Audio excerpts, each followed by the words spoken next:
Miqtë e mi, mirëdita dhe mirë se erdhët në transmetimin tonë të drejt për drejt, si çdo mesditë do jemi drejt për së drejti në studion e emisionit Me Zemër të Hapur. Do të flasim pikërisht për moshën e tretë, për çdo problematik të kësaj moshe dhe ndërkohë ne rikthejmë temat, rikthejmë edhe personazhet e emisionit Me Zemër të Hapur, sepse vetëm përpara disa kohësh në këtë studio është rrëfyer një zonjë 70 vjeçare e cila ishte ulur pikërisht në vendin ku jam e ulur unë. Ajo udhtoi drejt Italisë për që në studion e emisionit Me Zemër të Hapur, aktualisht ajo u rikthye në shtëpinë e saj, nga ku i premtuam që do bëjmë dhe një emision të dytë dhe kemi një lidhje të drejtë për drejtë nga Italia vetëm pas pak, është zonja Minushe Doda, e cila ka treguar hap pas hapi çdo problematik në jetën e saj, një grua e dhunuar në moshë të tretë, e cila për një kohë të gjatë jetoi në një qendër strehimi për gratë e dhunuara, sepse atë ditë korriku ajo u largua nga shtëpia me tmerrin se mund të ndodhte ajo që kishte ndodhur prej vitesh nga ana e bashortit duke i dhunuar Minushe Dodën, por dhunë kanë ushtruar dhe djemtë e saj, njëri 42 vjeç i cili tashmë nuk flet as me babain, as me vllain dhe as me nënën. Ai ka jetën e tij me gruan dhe me fëmijët e tij, ndërkohë që largimi nga banesa i 42 vjeçari, djalit të madh të Minushës, ka sjell pasoja tek djali më i vogël, i cili është 37 vjeç. Menjëherë pas publikimit të pjesës së parë të emisionit të zonjës Minushe, unë kam mundur të flas drejt për së drejti me djalin e vogël. Çfarë më ka thënë ky, do të ta them vetëm pas pak, si ka qenë ballafaqimi i djalit të vogël me mua. Të gjitha këto do ndodhin ditën e sotme në studio, duke tentuar që ditën e sotme të dëgjojmë edhe versionin e bashortit 77 vjeçar, por mbi të gjitha, strumbullari gjithçkaje dhe molla e sherrit sipas Minushe Dodës, jo sipas nesh, se do ta tregojmë vetëm pas pak se çfarë ka ndodhur me jetën e kësaj 70 vjeçareje, ajo fajtor për gjithë këtë gjendje aktuale tregon se është djali 42 vjeçar me të cilin do të kem mundësi të lidhem ditën e sotme. Ndiqni fillimisht materialin e përgatitur nga kryeredaktorja e emisionit Me Zemër të Hapur Anila Akmataj, rikthehem me lidhjen e drejtë për drejtë nga Italia me zonjën Minushe, por nuk mungojnë as të ftuarit tan, avokati dhe psikologja. Ndjekim fillimisht materialin.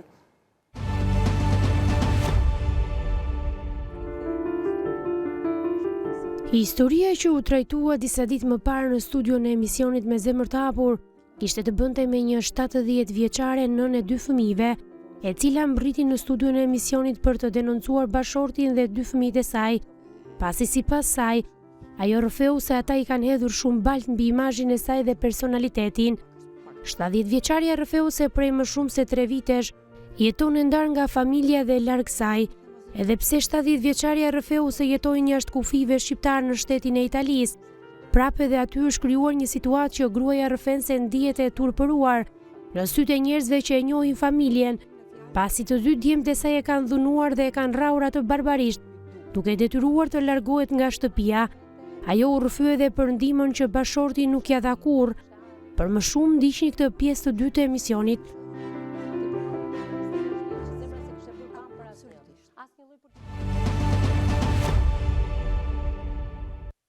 Rikthehemi në transmetim të drejtë për drejtë, përpara se të lidhem me Italinë, aty ku ndodhet zonja Minushe Doda këtë herë në këtë pjesë të dytë të transmetimit të emisionit Me Zemër të Hapur, për sa i përket problematikës së saj, me mua në studio avokati dhe ndërmjetësi zoti Ylli Kameri. Përshëndetje, mirë se erdhe. Përshëndetje, faleminderit për ftesën.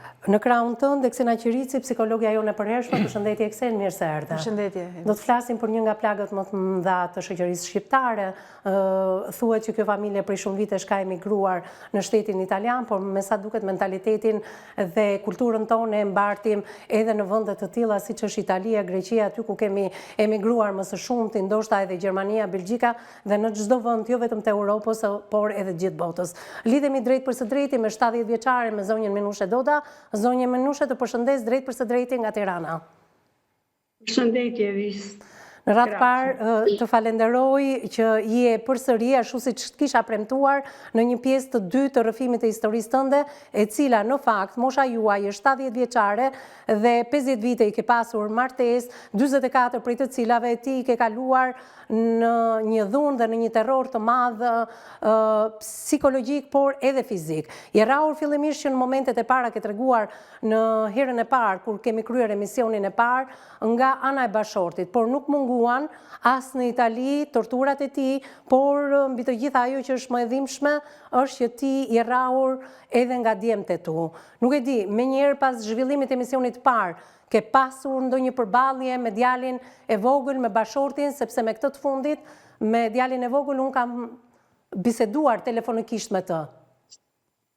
Asnjë lloj komunikimi. Pra ata, edhe pse mësuan që ti ke qenë pjesë e një studio televizive, nuk ka reaguar, apo jo? Nuk kanë reaguar sepse ata nuk e kanë numrin tim të telefonit, ato nëse do ishin të interesuar, mund të interesoheshin në mënyra tjera, mund ta gjeshin rrugën, por nuk janë të interesuar, s'kan gjenë herë, kështu që unë nuk mund pretendoj që ata do të interesohen për mua. Jo, thash djali i vogël nga që ka qenë një telefonat në fakt shumë e vështirë për mua. Për shkak sepse djali i vogël ishte tejet i acaruar, një fjalor të cilin unë nuk mund ta transmetoj dot. Fjalët e tij do t'i them të nënkuptuara përballë teje, prandaj të pyeta. I kuptoj pa mi thonë.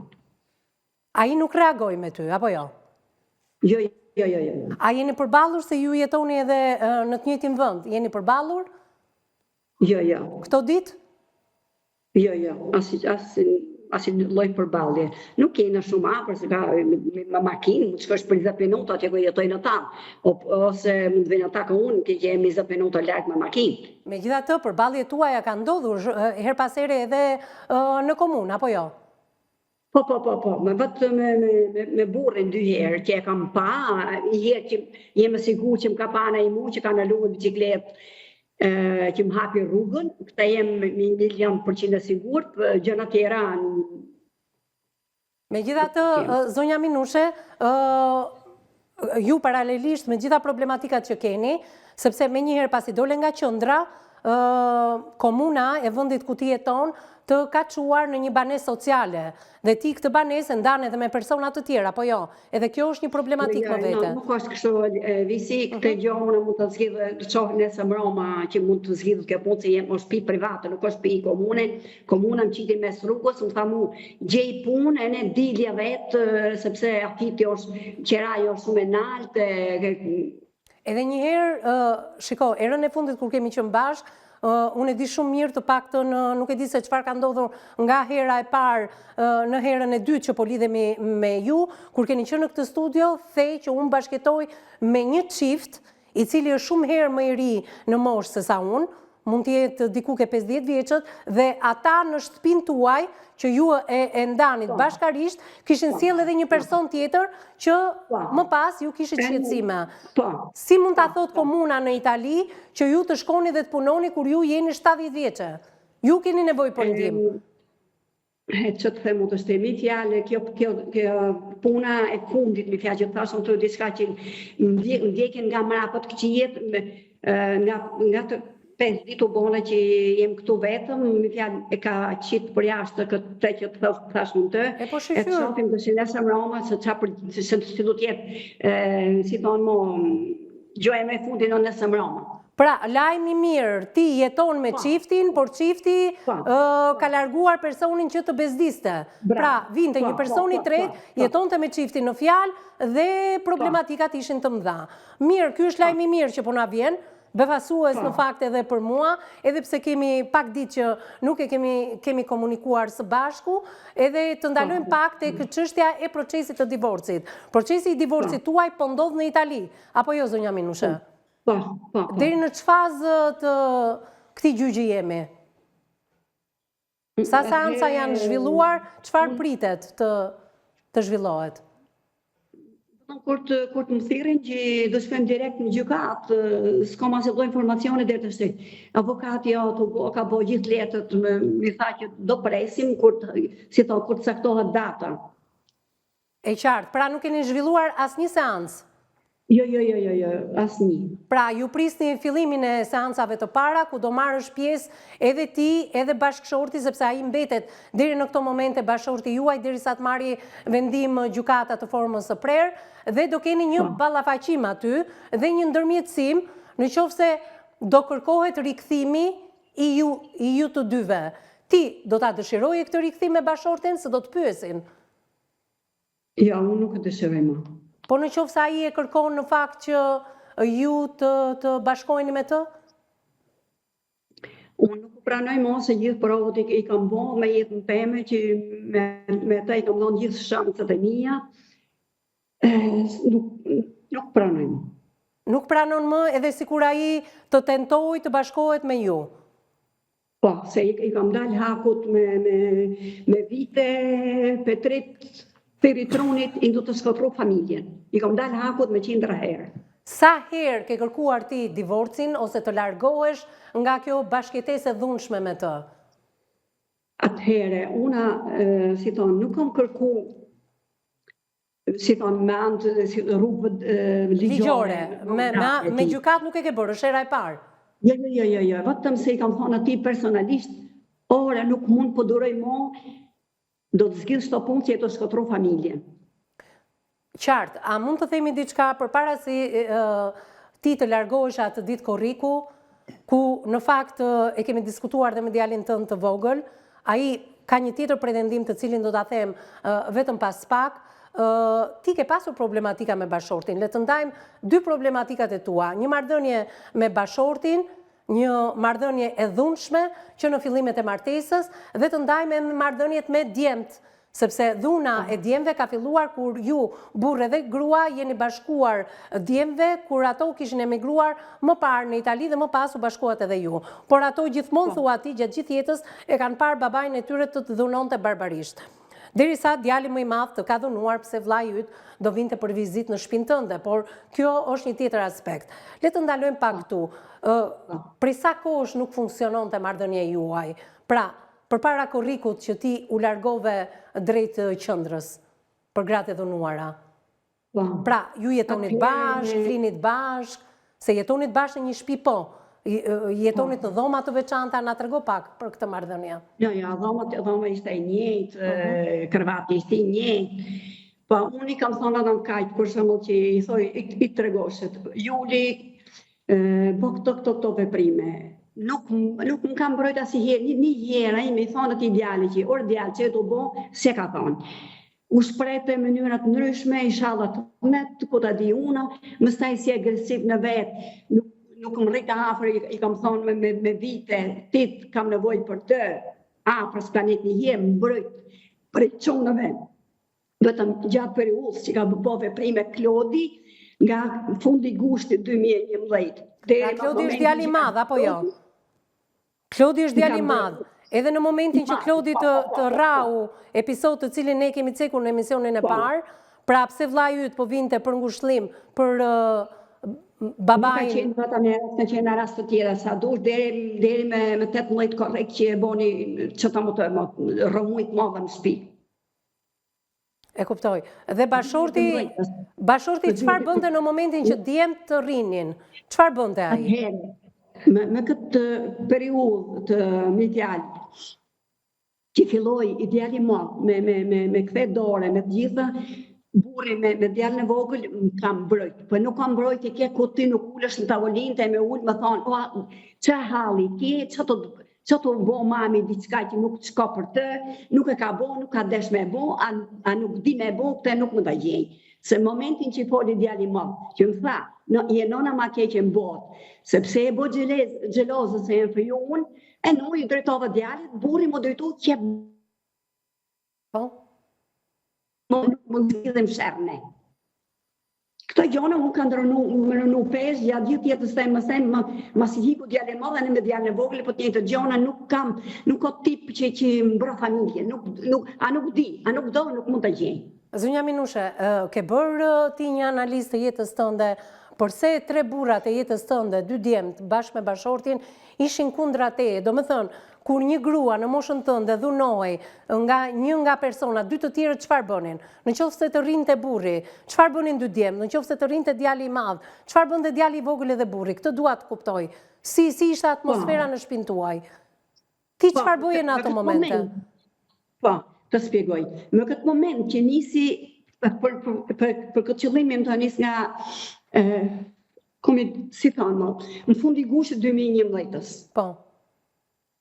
Që hyndi kjo gocën në shtëpi, E kemi thënë, emisionin e parë, nuk ta ka fajin nusja. Të lutem, zonja Minushe, më mirë kupto, nuk është fajin nusës, pavarësisht atyre skenarëve që kemi treguar në erën e parë. Të dy djemët, mos mi diferenco djemët, se ma diferencon djalin e madh dhe djalin e vogël. Gjithmonë të voglin e justifikon duke thënë se çdo gjë me të ka ndodhur për shkak të djalit madh. Ai është 37 vjeç sot, ka qenë mjaftueshëm i rritur.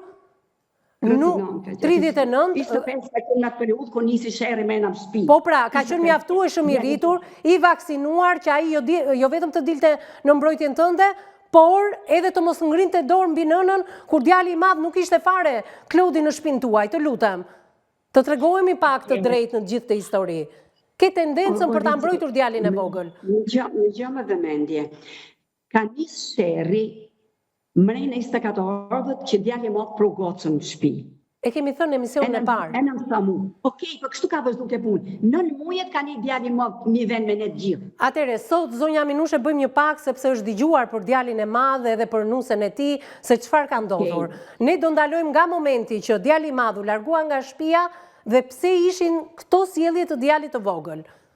Se të rrai edhe djali i vogël nënën është të vësh dy duart në kokë. Po.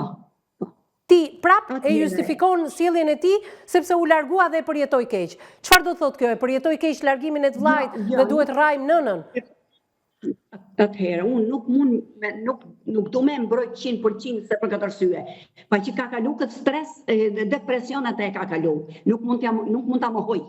Se e kam pa më sytë e mi, se si bëjtëm shtëpi, si më thonë të mu, ma nuk do me të pa me qajt, vetë qajt e më dhomë vetë. Kjo nuk është do me justifiku, kështu është. Jo, kështu është, zonja Minushe, por vetëm duhet të dish diçka, mua më vjen keq që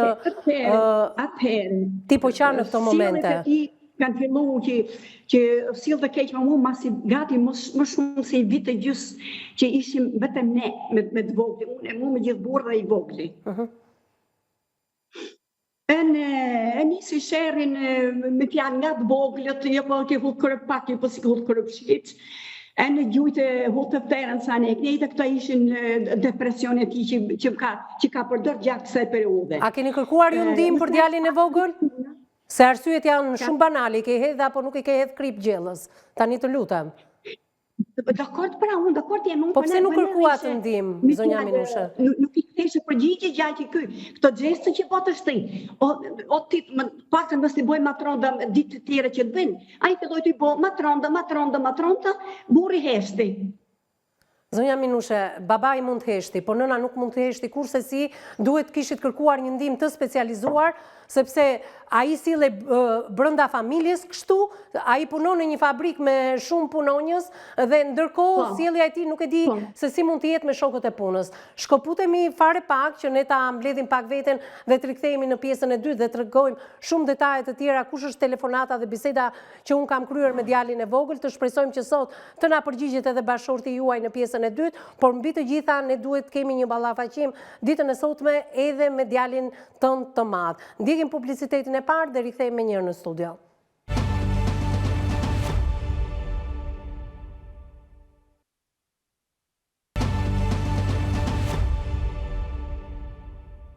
Mbas hapësirës së parë publicitare jemi drejt për së drejti në pjesën e dytë të këtij emisioni, lidhemi live me Italinë, aty ku ndodhet zonja Minushe Doda. Zonja Minushe, më dëgjon?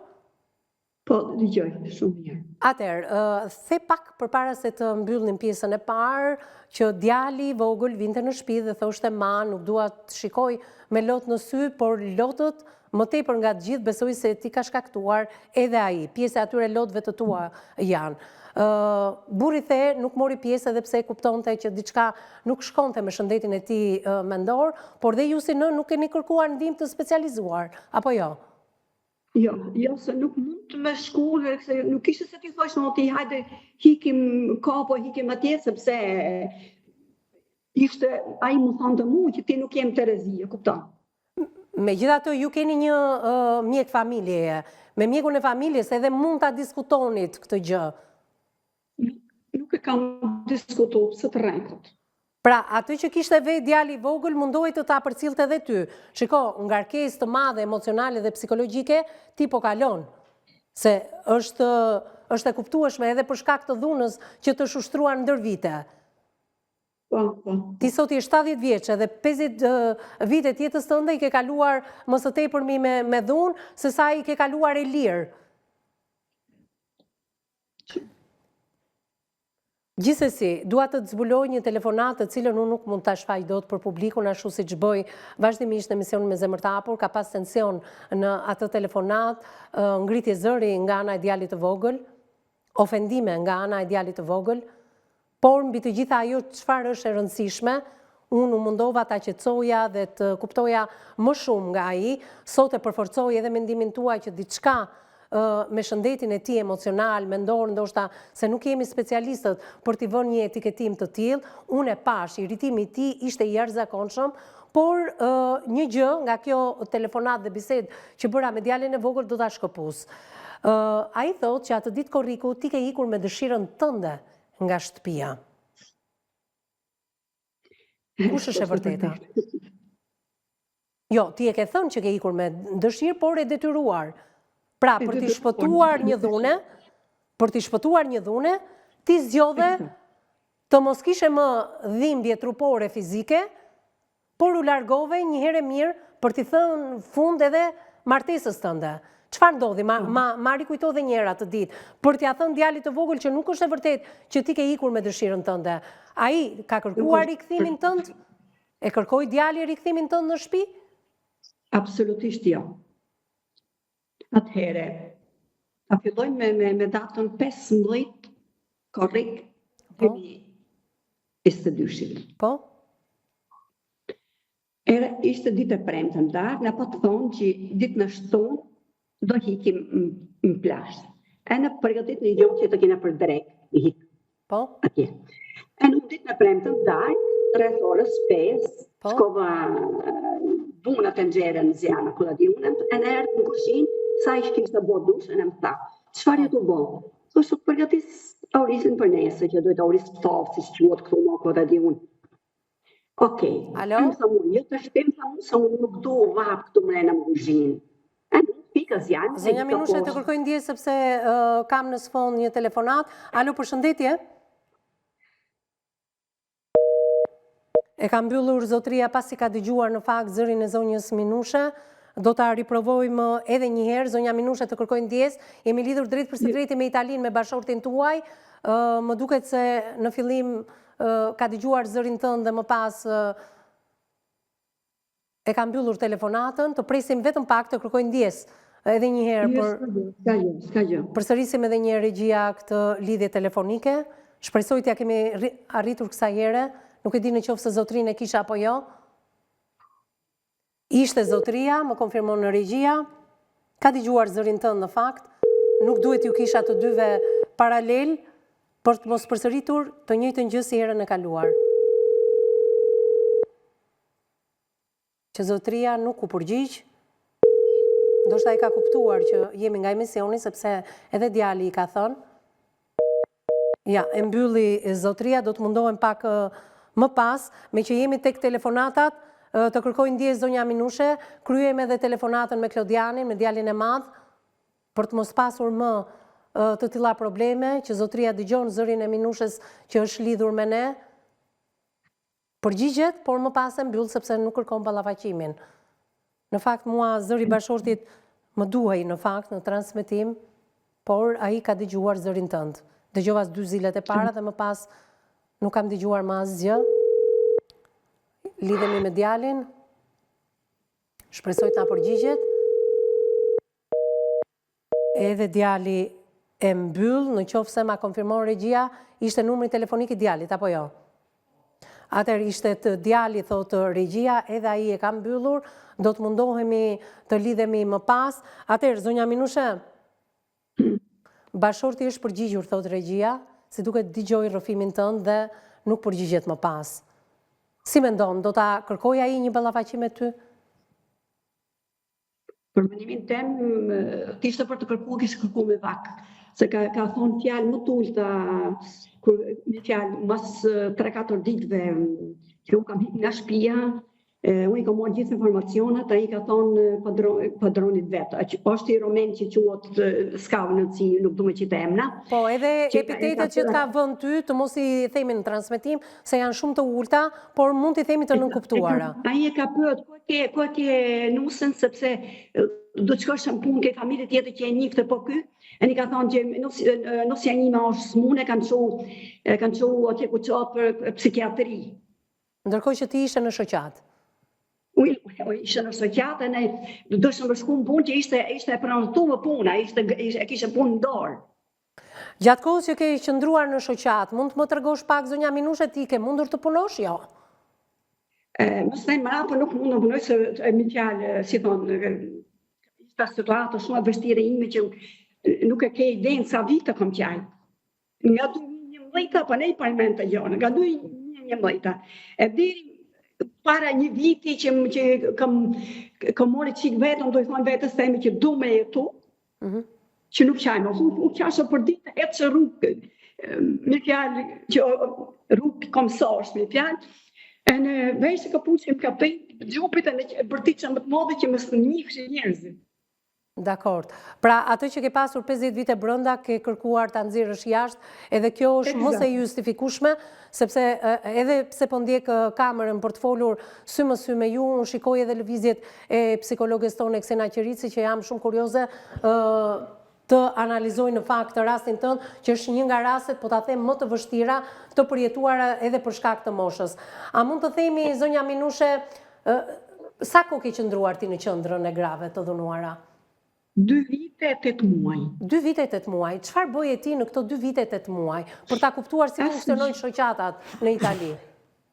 Asnjë gjë nuk boja, vetëm se qaja mrena më dho, mos e dilë që për jashtë të qajt më të modhe, e din veta sa o gjithë, si thoni fjallet, sepse jem bo 2 herë shumë rëndë, atë kanë dëmëru me hikë ambulancë, pronto soccorso, sepse u qaje me ullorima, e të thonë që qëfar ju kom bo, të I përmen me emre burri, Klodin, Julin, e një tjetër që nuk du me thonë emrin sot. I kom thonë, o zot, qëfar ju kom bo, që më këti trajtu me këtë mënyrë kështu, e gjendë me këtë pozicion po jem sot. Vetëm ka që kërkoj. Zonja Minushe, a kishte edhe gratë të tjera në shoqat edhe të kujt komësive ishin? Po, I kina qenë gjithmonë me fjalë 2-3 veta mrena me këtë ndërtesë. 2-3 veta, po. Të kujt komësive ishin këto 2-3 gra që ju rinit në qendër? Atëherë, një gru ka qenë italiane, me I fëmijë. Po. Mrapa mësna e ka pas në persona tjerë që hikshin më shpejt në fjalë që nërëshin pak aty. Mësna e mrapa ka jetu me tjetër shqiptare, a I kishtë 3 gocë, 2 binjake në një gocë, gocë mja par ishte në 9 vjetë me të moment që ka hymë mrena më këtë shpi. Edhe, kom jetu të mirë, shumë mirë kom jetu në me ta. Të gjitha këto gra ishin të dhënuara si ty, zonja Minushe? E ndanit historinë tuaj me njëra tjetrën? Pa tjetër. Po ndima punonjësit që ishin brenda kësaj qendre, çfarë ndime ju jepnin? Ndime ka qenë kjo që ne nuk pagushim qëra e drita e gaz, e ujë, e ne jepshin ushqim javor. Ju konsumonit ushqim të gatshëm, apo kishit mundësi të gatuanit? Ato jepshin lek me dorë, e në të caktoshin shumë mërkat, kush ku me s'mu me I ble, e një gatushin vegjit të cilim gushin tonë. A ishit të lira gjatë ditës, kush ishin aktivitetet që ti bëje në qendër? Dile në mëngjes ku shkoje? Aktivitet tjetër unë nuk kom pas, nështë edhe nga mosha, nuk më kanë kërkua si gjo, vetëm se dilë që hetë që kam kërju shojtni, e në më këtë periudhë me tja që dilë që hetë që me ta bëshim kilometra. A ishte pranë teje në këto momente të vështira psikologu, punonjësi social? Në fillimit ishte, në më shumë, më thonë drejt në Zotit, vetëm se më thonë të kaqë për shumë që me fjalë, leje mu që ke shto për shqip jetë në datë të shtej. Për mu nuk ishte ideja që mu kënë nisi thonë, me thonë gjatë ditës për shumë të shtej, nuk me interesa si gjonë, sepse unë jem këto jem e lirë. Unë kam qajt edhe 2 vjetë gjatë gjithë periudhës që kam jetë këtu, vetëm se kam qajt. E qartë. Për ti të mëve. A ke tentuar gjithë këto kohë që ke hikur nga banesa jote dhe i ke shpëtuar një herë mirë dhunës barbare të gjithë personave të 3 burrave me cilën ke jetuar shumicën e kohës, 2 djemve të tu dhe bashortin, ti kontaktosh ata, të flasësh me ta, ti afrohesh atyre? Atëhere, unë kam, asistentët sociale më kanë thonë vetëm kaq. Në momentin që unë kam hikën, kam thonë, du informacion që e janë thirë nga asistentët sociale di residenza o no. Informacioni ka qenë vetëm kaq. Assistentët sociale di comune di residenza i ka thirë, i kanë shku këta i prezentu i vogli me gjithë babën e vetë, ato i kanë pytë, e ato i në përgjigjë, unë përgjigjën dizdi, jo tjetër, më kanë thonë që përgjigja është kjo. Ne nuk di mas i gjonë, sepse mami o lërgu për shpije, mami ka hikë për i burrit vetë. Këto janë fjalët e tyre. Unë këtë përgjigje ko morë nga asistentët sociale që më kishte në karkim të rezidencës. Asistentët sociale dhe i qenë antidhuna ishte gjë tjetër.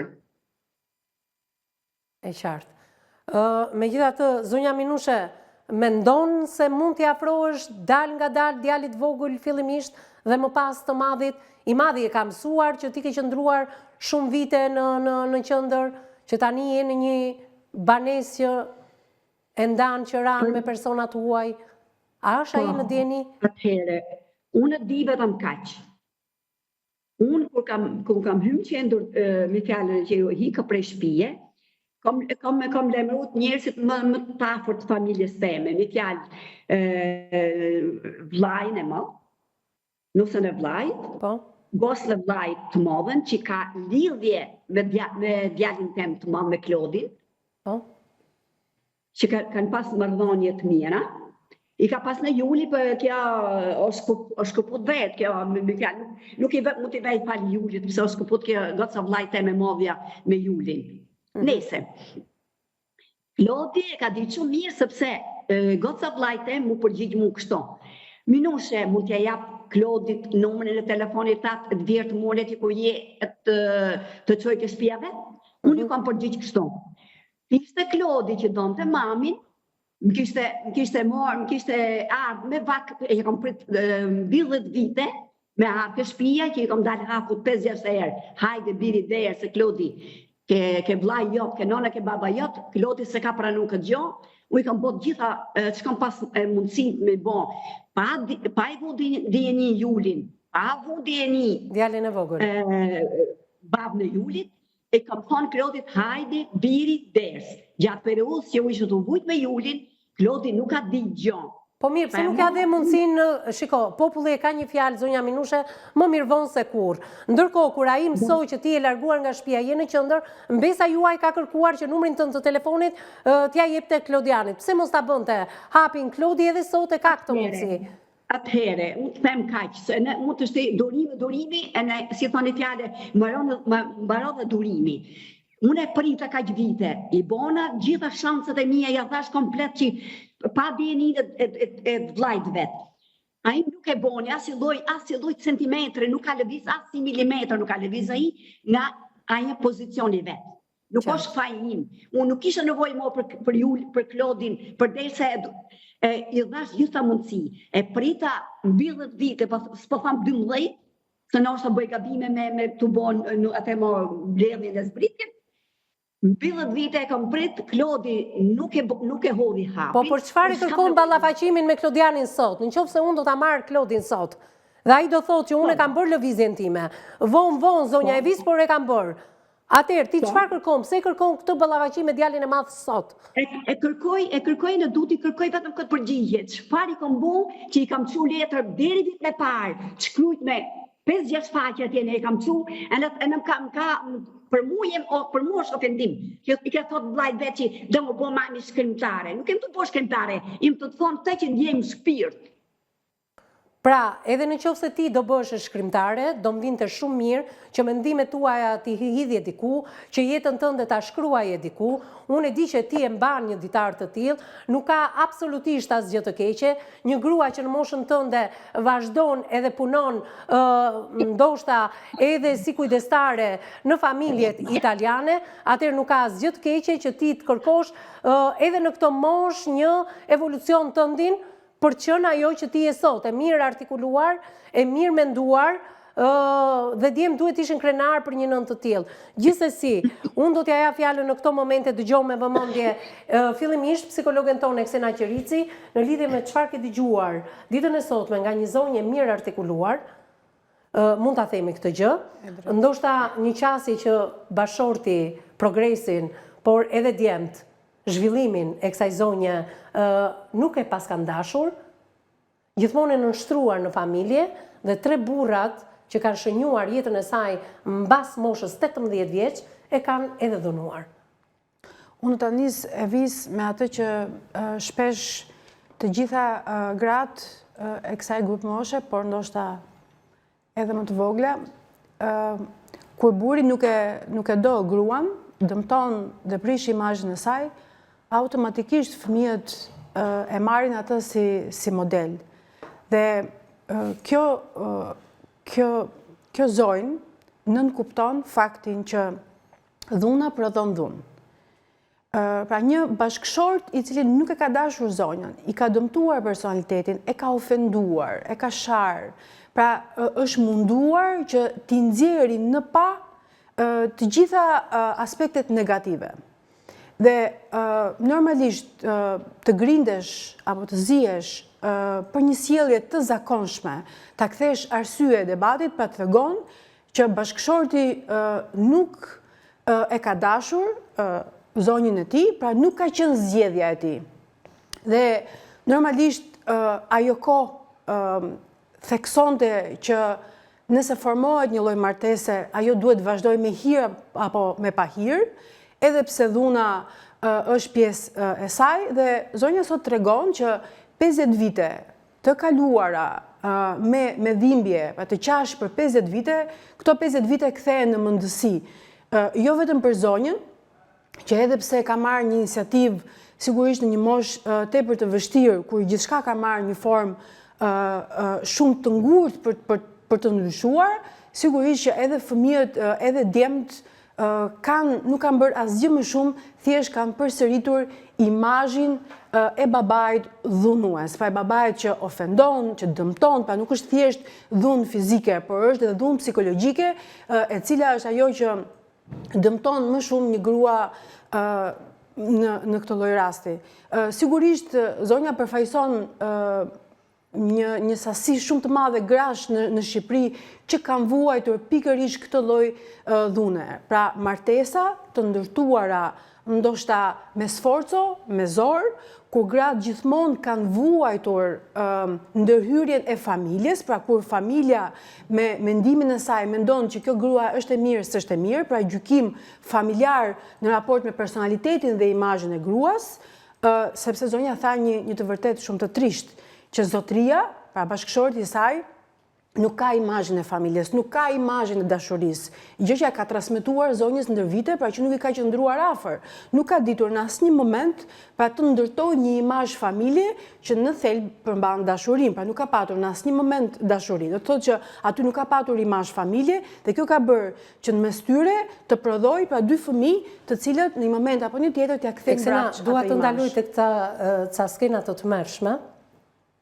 Se si mund dhe djemë të jemë prezent kur babai dhunon nënën, por si ka mundësi që edhe kur nëna dhunohet nga djemët, dhunuesi i saj, bashorti me cilin ndan shtratin deri në moment të fundit, dhe unë jo më pa qëllim e pyeta se si jetonit ju në këtë shtëpi, dhe ajo e tregoi me shumë dinjitet atë çfarë në fakt ka përjetuar, se si mundet që ky dhunuesi të shikoj gruan me cilën ndran shtratin që rrihet nga djemët. Ma je përgjigjem vetëm pas pak të këtyre skenave që nuk mund të imagjinosh dot, menjëherë mbas hapësirës së dytë publicitare.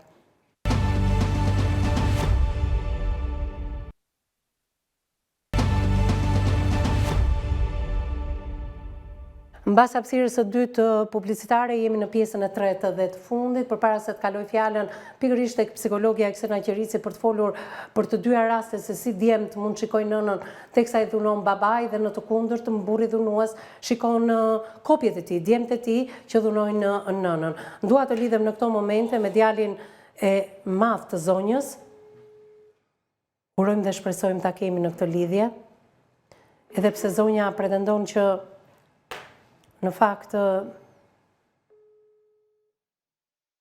dua një ballafaqim me djalin e madh, pavarësisht se pas shumë viteve reflektimi, ai ka kërkuar numrin e nënës nëpërmjet mbesës së zonjës.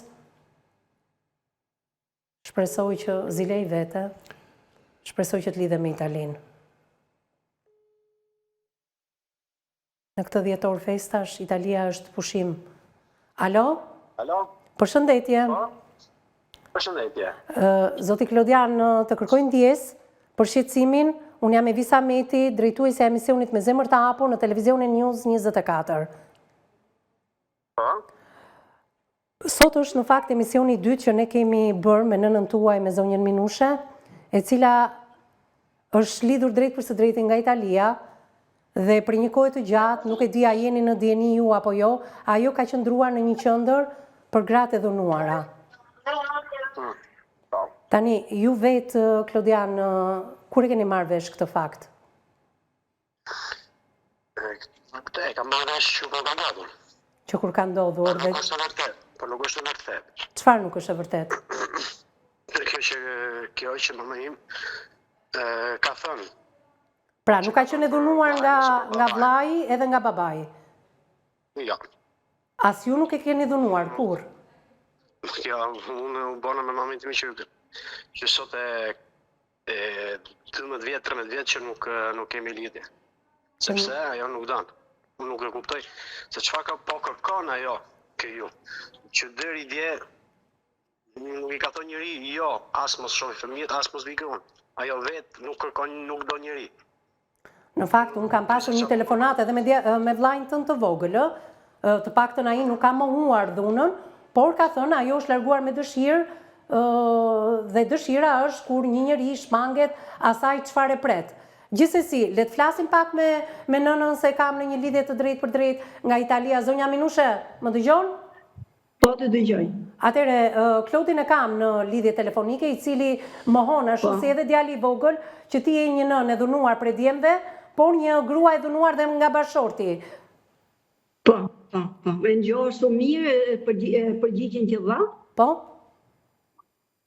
Edhe që fjalët parë ti kujtoj, që mami o boqelozët se e për ju ti. E nona me keqën botë, su dhe thot kjo, duket përgjigje të shte. Nuk po dëgjoj asë gjë. Atëre, ajo thotë çfarë ti kujtoj Klodit më parë, që më kanë thënë ti je një nënë xheloze, se unë jam fejuar, ti je nëna më e keqe në botë. Janë fjalë që ndoshta e kanë vrarë më shumë se sa dhuna fizike. Këto janë për mua më budalliqe që mund të ekzistojë me këtë dynja. Po? Shumë faleminderit. Gjërat më tulte që mund të prishet i familje, nuk arrit të kuptoj.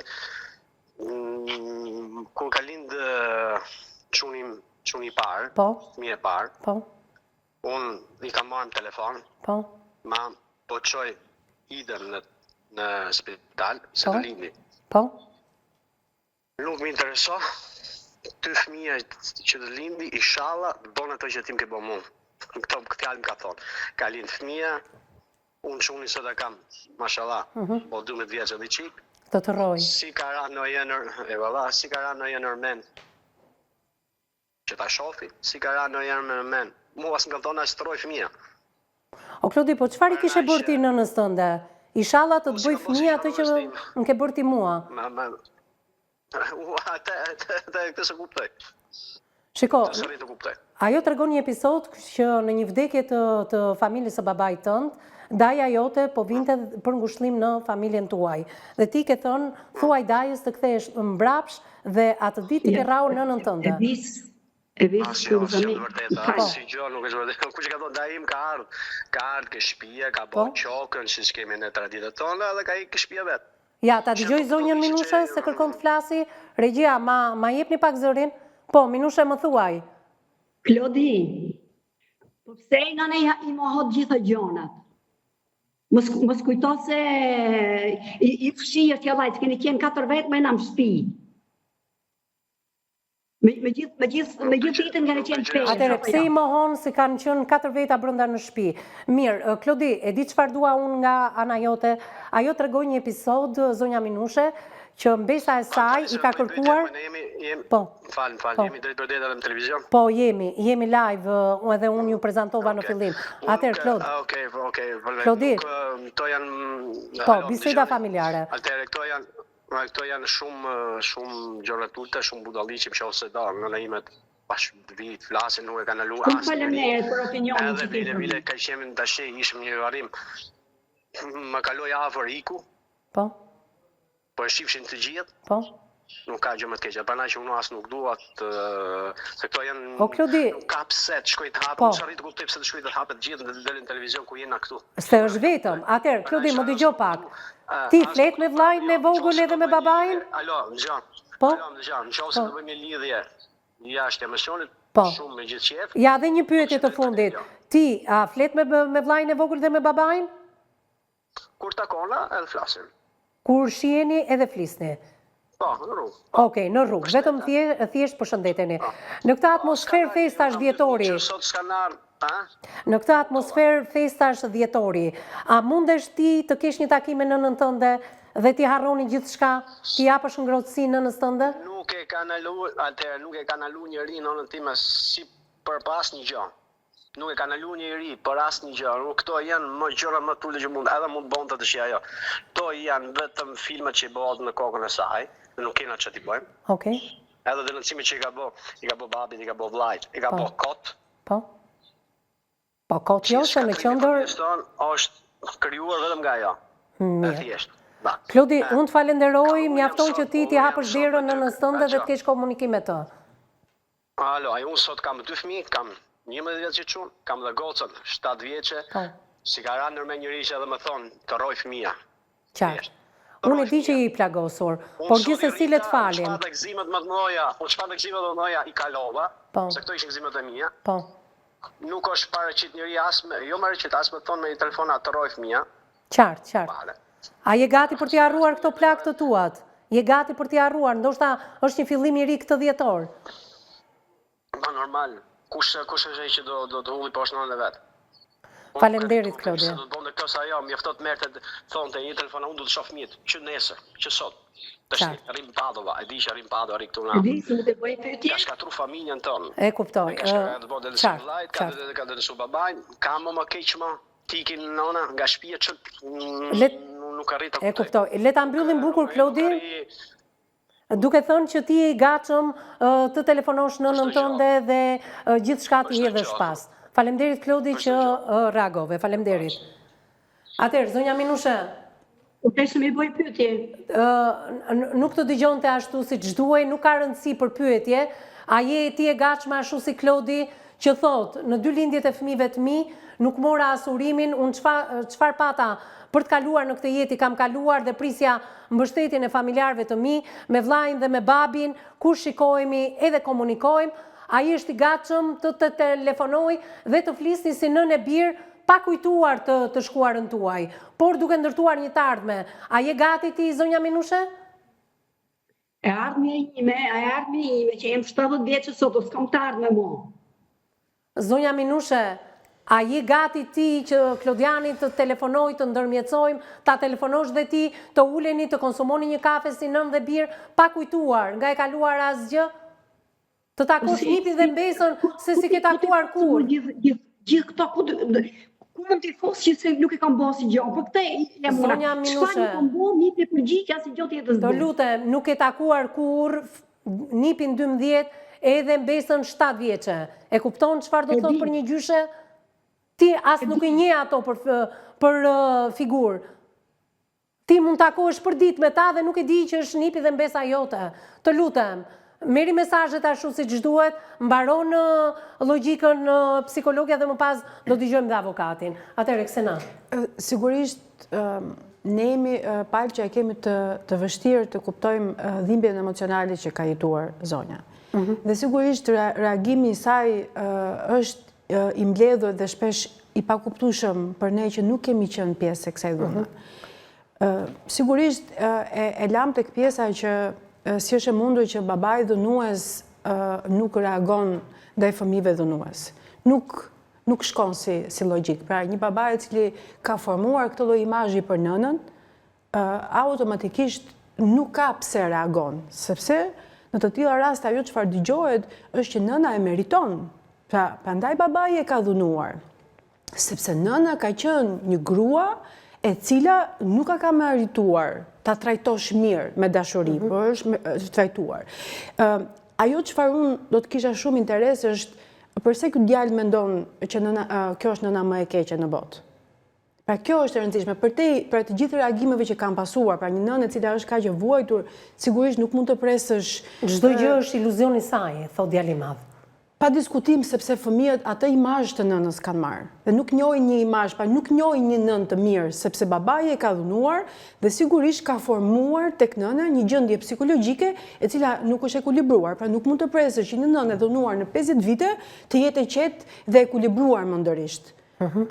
Sepse pra shkosa ajo nuk e ka marrë vendimin. Pra nëse do kishim këtë lëvizje që kemi sot në raport me dhunën, pra këtë lloj denoncimi, pra që një vajzë 24 vjeçe në atë kohë të reagonte, pra të ikte, si shumë ka gjetur ajo në qendër zonja me fëmijë të vegjël që ikin nga dhuna, sigurisht do t'i jepni mundësi fëmijës të shite një nënë me një imazh tjetër. Pra ata janë fëmijë që janë rritur me imazhin e nënës që vazhdimisht është ofenduar me disa fjalë të cilat ne kemi vështirë t'i artikulojmë, jo ajo si zonjë që i ka dëgjuar tërë jetën e saj. Dhe automatikisht edhe ata si fëmijë kanë të ngulitur në mendjen e tyre që kjo nënë nuk është asgjë tjetër përveç këtij imazhi që i ka ofruar babai. A ka mundësi kjo familje çfarë kuptove nga Klodi?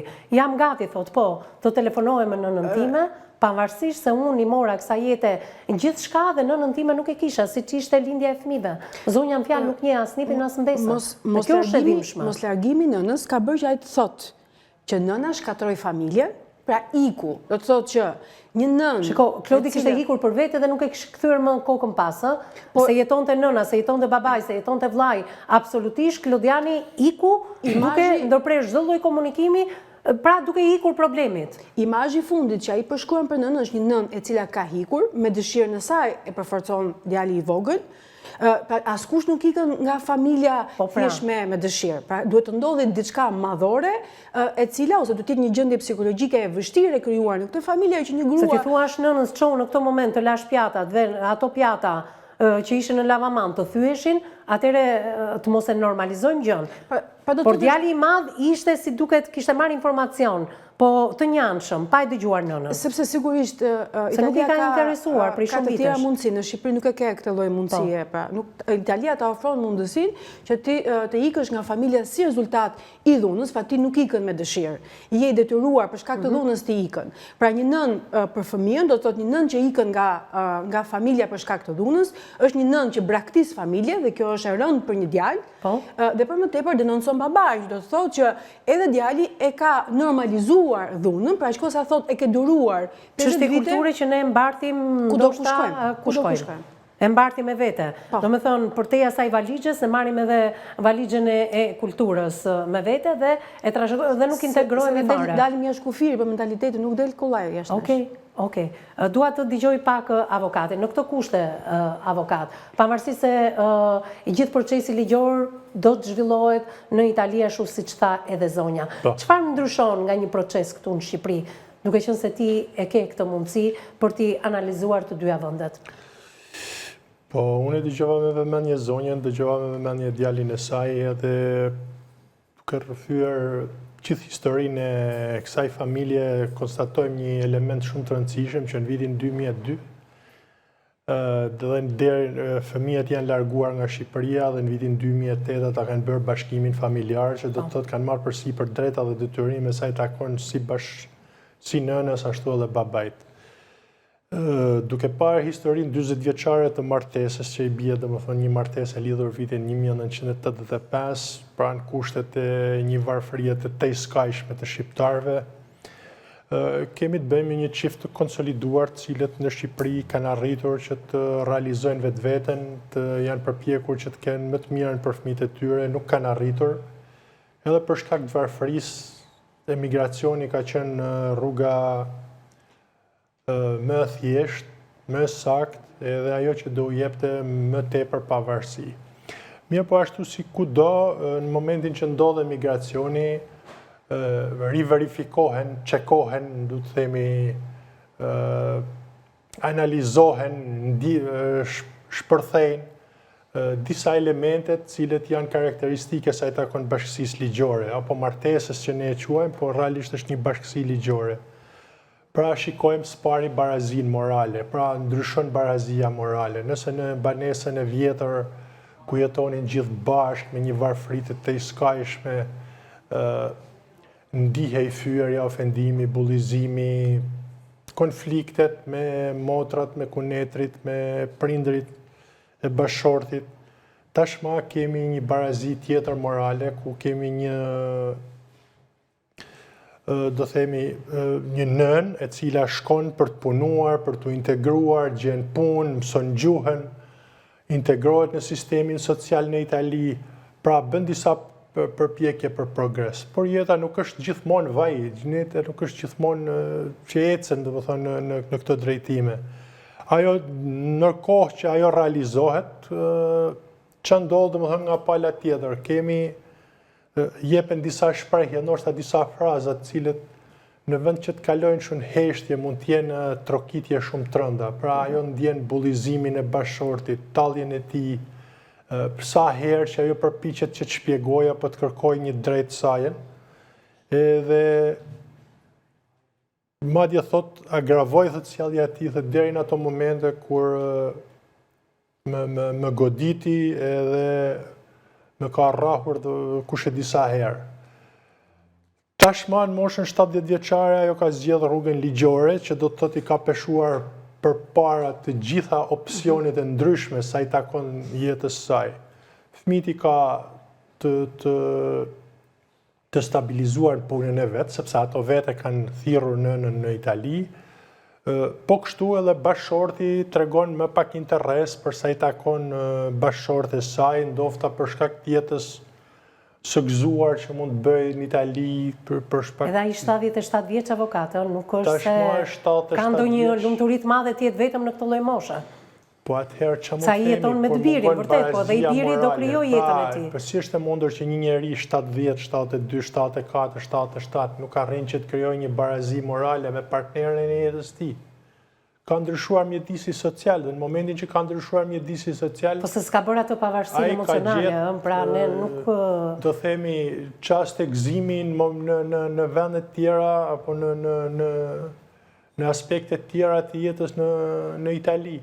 Se nuk rezulton në asnjë mënyrë, në asnjë formë, që sherrët që kishin në Shqipëri të shuheshin në Itali në momentin që një çift, një familje krijoi jetën. Po sikur të marrim të mirëqen që e gjithë është një farsë e krijuar nga zonja dhe dy djemë dhe bashorti nuk kanë bërë asgjë që ajo ta ndjej veten ashtu siç e kemi dëgjuar edhe ne në këtë studio, se këto thonë janë gjitha iluzionet e nënës, gjë që nuk është e vërtet fare, sepse në Itali nuk mund ta çosh dot një grua e cila ka këto iluzione, po e çojnë dhe i japin ndihmën emocionale dhe menjëherë rikthejnë në familje dhe jo ta çojnë në një qendër.